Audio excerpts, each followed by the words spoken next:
Nella festa dello sport 2017 del Panathlon Club di Rapallo, sfilata di giovani e meno giovani atleti sul palco del Teatro delle Clarisse. A ricevere la medaglia i ragazzi e le ragazze che hanno ottenuto risultati importanti nelle varie discipline, dalla vela al nuoto, dalla ginnastica al pattinaggio, dalla box thailandese alla danza, dalla pallavolo al motociclismo. Sfilata di sportivi per un messaggio universale, quello cioè dell'etica e del valore educativo dello sport. La nostra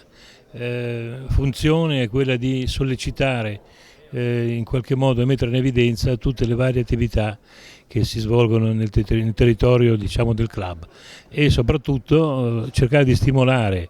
i giovani, stimolare, diciamo, coloro che hanno in mano il futuro di questi giovani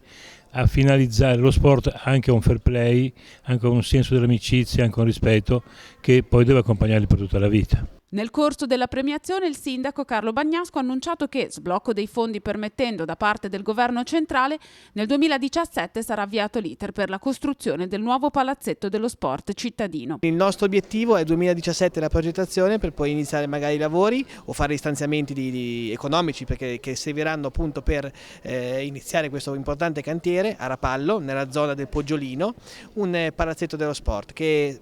rappresenterebbe tanto per la nostra città, un pochino un fiore all'occhiello e soprattutto un'esigenza, perché ricordo che Rapallo è veramente una città completa dal punto di vista sportivo. Quello che manca è proprio un palazzetto dello sport. Ospite d'onore l'ex pallavolista azzurra Ornella Marchese, oggi responsabile della scuola di pallavolo di Carasco, che ha portato nel Tiguglio la sitting volley, la pallavolo per persone con disabilità fisiche e che, con la sua attività, promuove lo sport come momento di divertimento e di condivisione. Quando un po' di anni fa ormai abbiamo fondato questa, diciamo, società, abbiamo appeso al palazzetto di Carasco uno striscione con le 3 frasi, che sono le 3 frasi